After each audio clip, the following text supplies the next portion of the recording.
to deal with the Earth and the Moon. So this is the first of several sections on the planets. The main goal of this section of the course is how do the other planets differ from ours? Why are they different? How they got that way? And how do we study them? Our planets are prototypes of other planetary systems, which we're just beginning to understand. So if we can understand ours, it'll give us some hope into interpreting what we're seeing in these other new solar systems. So we usually think of the solar system as consisting of the Sun and the 8 planets, including the Earth. So Mercury, Venus, Earth, Mars, Jupiter, Saturn, Uranus, Neptune, and sometimes Pluto. We'll come back to Pluto. And as we shall see, however, the exact number depends on how we define a planet. There are certainly a lot more objects around the Sun than 9. 5 are visible to the naked eye and thus have no discoverer. Uranus, Neptune, Pluto, and other small bodies were found after the invention of the telescope. So as you can see from the photo, these photos of planets to the scale, there's large differences between the planets. We have down here the small planets close to the Sun. We have the larger planets further away from the Sun. And that leads us to 2 natural groupings. Terrestrial planets, or the Earth-like planets, are Mercury, Venus, Earth, Mars. The Earth's moon is sometimes regarded as a terrestrial planet for comparison. Terrestrial planets are hard, small, and near the Sun. Some have atmospheres, some don't. So here to scale is Mars, Venus, and the Earth. The other is Jovian planets, or the giant planets, so Jupiter, Saturn, Uranus, and Neptune. These are large, made almost entirely of gases, and are further from the Sun, and therefore cooler. They have no hard surface, but they have moons, or satellites, which do have hard surfaces. And as we visit them, we're going to spend as much attention on the moons as we do the planets themselves. Well, what about Pluto? Pluto really doesn't fit into either of those previous 2 categories. It's better lumped with something called small bodies.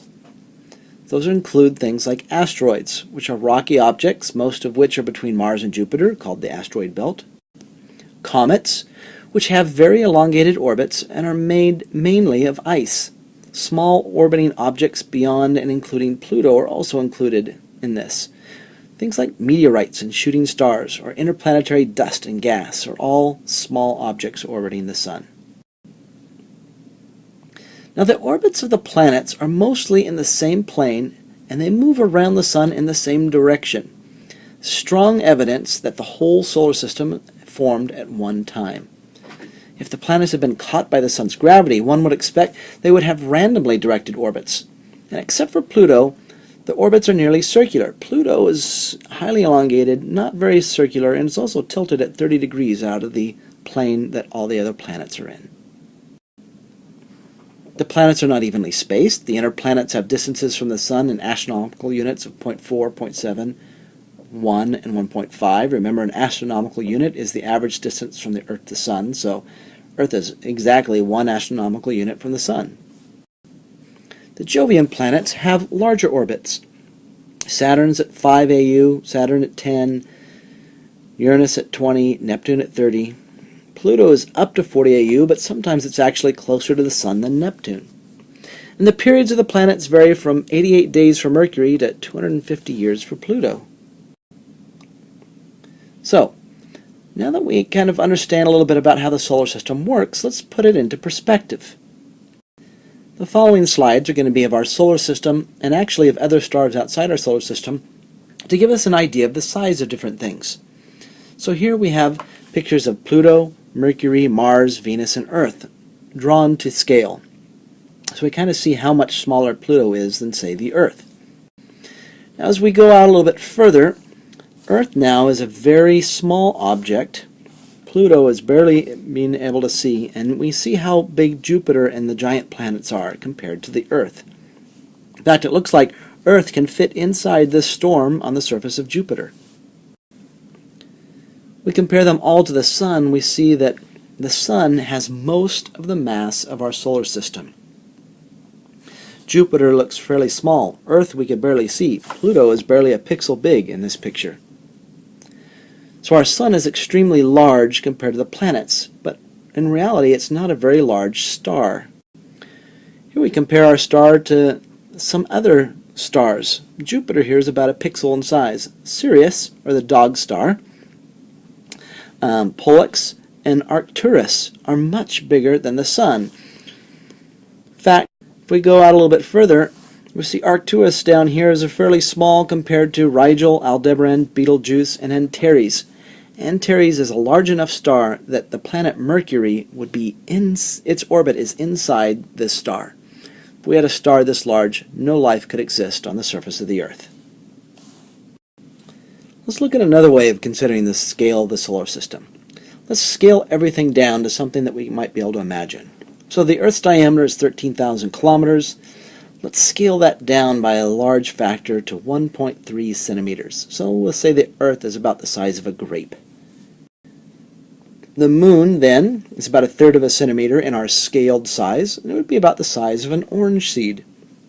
And to imagine the Earth and the Moon together, the Earth-Moon distance, about 400,000 kilometers, scaled down, would be about 16 inches. So now imagine a grape that a little over a foot away is an orange seed, and the orange seed is going around the grape. That gives you an idea of the Earth-Moon system. Mostly empty space. In fact, as we go down any further, we look at the Sun. In our scale distance, the Sun is only 5 feet tall. And the distance between the Earth and the Sun in our scale distance is 150 meters, or about 1.5 football fields. So now, we imagine a grape with an orange seed going around it, and the grape itself going around a 5-foot tall ball 1.5 football fields away. Again, it gives you an idea, if you can picture that, of how small how small our planet is compared to the size of the solar system.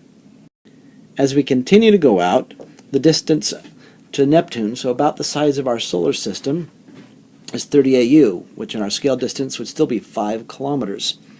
Or if you lived here, between Nampa and downtown, between NNU and downtown Nampa.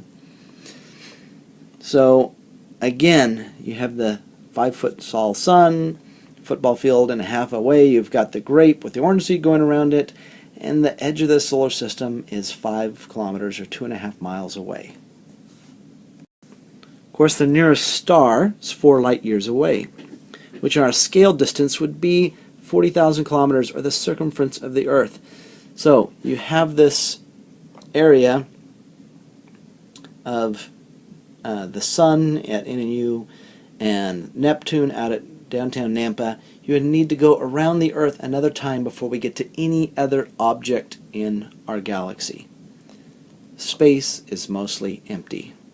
Of course, we can continue that and say our nearest galaxy, which is 2 million light years away from us, scale distance would still be 140 astronomical units, which is much further than Neptune would be.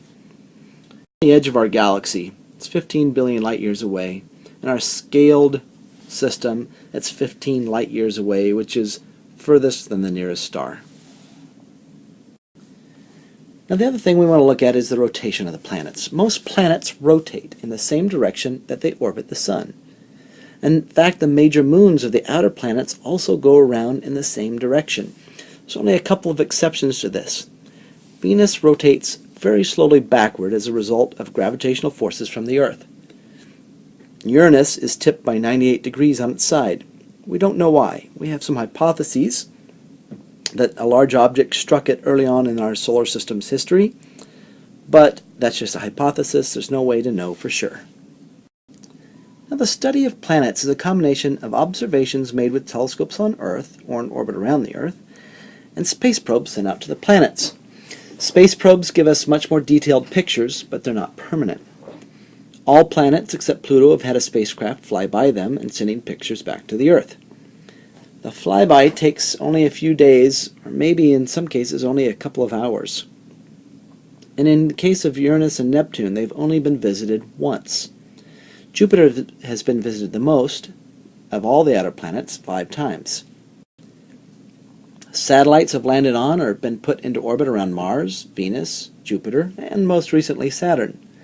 This has allowed much closer study. Several U.S. spacecraft have landed on Mars. 2 Russian spacecraft have landed on Venus.